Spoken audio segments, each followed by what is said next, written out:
नमस्कार। आज हम समझने वाले हैं क्रिया को, यानी एक्शन वर्ड्स। ये वो शब्द हैं जो किसी भी वाक्य का कह सकते हैं दिल होते हैं। तो चलिए फटाफट देख लेते हैं कि आज हम क्या क्या कवर करने वाले हैं। सबसे पहले समझेंगे कि क्रिया है क्या, फिर देखेंगे इसके टाइप्स, वाक्य में इसका रोल क्या है, इसके अलग अलग फॉर्म्स कौन से हैं, और आखिर में एग्जाम्स के लिए जो सबसे जरूरी बातें हैं उन पर भी एक नजर डालेंगे। ठीक है, तो शुरू करें। चलिए सबसे पहले और सबसे जरूरी सवाल से शुरू करते हैं, आखिर ये क्रिया है क्या? तो देखिए, इसकी सीधी सी परिभाषा है वो शब्द जो किसी काम, किसी एक्शन या किसी स्टेट ऑफ बीइंग मतलब अवस्था को बताता है, उसे ही क्रिया कहते हैं। इंग्लिश ग्रामर में इसी को हम वर्ब कहते हैं। बेसिकली ये वो शब्द हैं जो बताते हैं कि भाई कुछ हो रहा है। और अगर बिल्कुल आसान भाषा में समझना हो तो बस ये याद रखिए, जो शब्द ये बताए कि कोई क्या कर रहा है वही क्रिया है। जैसे खाना, दौड़ना, पढ़ना, लिखना, खेलना, ये सब क्या है? ये सब काम है, एक्शंस हैं, मतलब ये सब क्रियाएं हैं। अच्छा, तो अब हमें ये तो पता चल गया कि क्रिया क्या होती है। तो अब आगे बढ़ते हैं और देखते हैं इसके टाइप्स, यानी इसके प्रकार। देखिए, क्रिया को उसके काम के आधार पर हम अलग अलग कैटेगरीज में बांट सकते हैं। तो सबसे पहला टाइप है फिजिकल एक्शन, यानी शारीरिक क्रिया। नाम से ही एकदम क्लियर है ना? ये वो एक्शंस हैं, वो काम हैं जिन्हें करने के लिए हम अपने शरीर का इस्तेमाल करते हैं। जैसे कि दौड़ना, कूदना, बैठना, खड़ा होना या फिर नाचना। आप सोचिए, इन सभी कामों में हमारे शरीर का यूज हो रहा है। अब एक सेंटेंस में देखते हैं, द बॉय रन्स फास्ट। इस वाक्य में रन्स यानी दौड़ना, ये क्या है?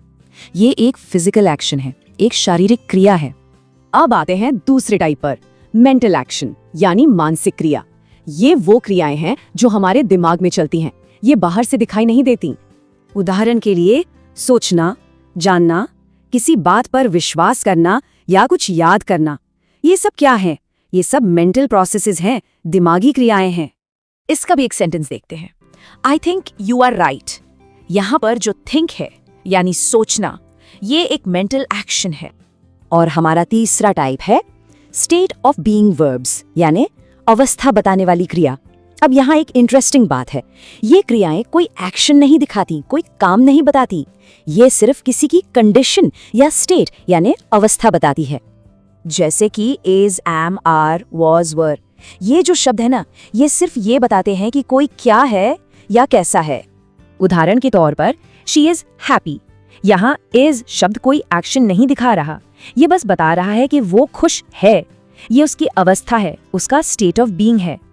अच्छा, क्रिया को हम एक और तरीके से देख सकते हैं, मेन वर्ब और हेल्पिंग वर्ब।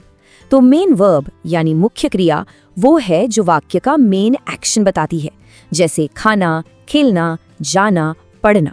और हेल्पिंग वर्ब यानी सहायक क्रिया, जैसा कि नाम से ही पता चल रहा है, ये मेन वर्ब की मदद करती है, जैसे is, am, are, has, have. तो अब तक हमने क्रिया के टाइप्स को समझ लिया। चलिए अब देखते हैं कि एक सेंटेंस में वर्ब का रोल आखिर होता क्या है। ये बहुत जरूरी है। तो एक बात गांठ बांध लीजिए, किसी भी कंप्लीट सेंटेंस के लिए वर्ब का होना जरूरी है। उसके बिना वाक्य अधूरा है, उसका कोई मतलब नहीं निकलता। जैसे अगर हम कहें ही अ गुड बॉय, ये गलत है। सही क्या होगा? He is a good boy. यहाँ इज ने वाक्य को पूरा किया। अब एक बहुत कॉमन सवाल आता है कि ठीक है, वर्ब जरूरी है, पर उससे पहचाने कैसे? तो इसके लिए एक बहुत ही सिंपल सी ट्रिक है। आपको बस सेंटेंस से एक सवाल पूछना है, क्या कर रहा है? चलिए इस ट्रिक को ट्राई करके देखते हैं। हमारा सेंटेंस है राम इज रीडिंग। अब सवाल पूछिए, राम क्या कर रहा है? जवाब क्या मिला? पढ़ रहा है, यानी रीडिंग। तो बस यही जो जवाब है, रीडिंग, यही हमारी क्रिया है। चलिए अब एक और बहुत इंपॉर्टेंट टॉपिक पर आते हैं, क्रिया के अलग अलग फॉर्म्स यानी उसके विभिन्न रूप। देखिए, क्रिया का फॉर्म जो है वो टेंस यानी काल के हिसाब से बदलता रहता है। तो देखिए, वर्ब के मेन 5 फॉर्म्स होते हैं। V1 जिसे हम प्रेजेंट फॉर्म कहते हैं, जैसे ईट। V2 जो पास्ट फॉर्म है, जैसे एट। फिर आता है V3 पास्ट पार्टिसिपल, जैसे ईटन। V4 होता है ING फॉर्म, जैसे ईटिंग। और आखिर में V5 जो S या ES फॉर्म होता है, जैसे ईट्स।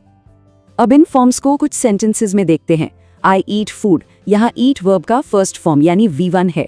दूसरे वाक्य में शी राइट्स अ लेटर, यहाँ राइट्स वर्ब का V5 फॉर्म है। और तीसरे में दे आर प्लेइंग फुटबॉल, यहाँ प्लेइंग वर्ब का V4 फॉर्म है। और लीजिए, हम आ गए हैं अपने फाइनल सेक्शन पर। ये वो पॉइंट्स हैं जो एग्जाम के लिए सबसे ज्यादा इंपॉर्टेंट है। तो चलिए एक क्विक रिवीजन करते हैं। तो 3 बातें हैं जो आपको हमेशा याद रखनी है। पहली, एक्शन वर्ड्स ही वर्ब या क्रिया कहलाते हैं। दूसरी बात, ये या तो कोई एक्शन बताते हैं या फिर स्टेट ऑफ बीइंग यानी अवस्था। और तीसरी और सबसे जरूरी बात, एक कंप्लीट सेंटेंस के लिए वर्ब का होना एब्सोल्युटली एसेंशियल है। तो बस इन बातों को ध्यान में रखिए और अगली बार जब भी कोई सेंटेंस पढ़ें तो उसमें वर्ब पहचानने की प्रैक्टिस जरूर करें।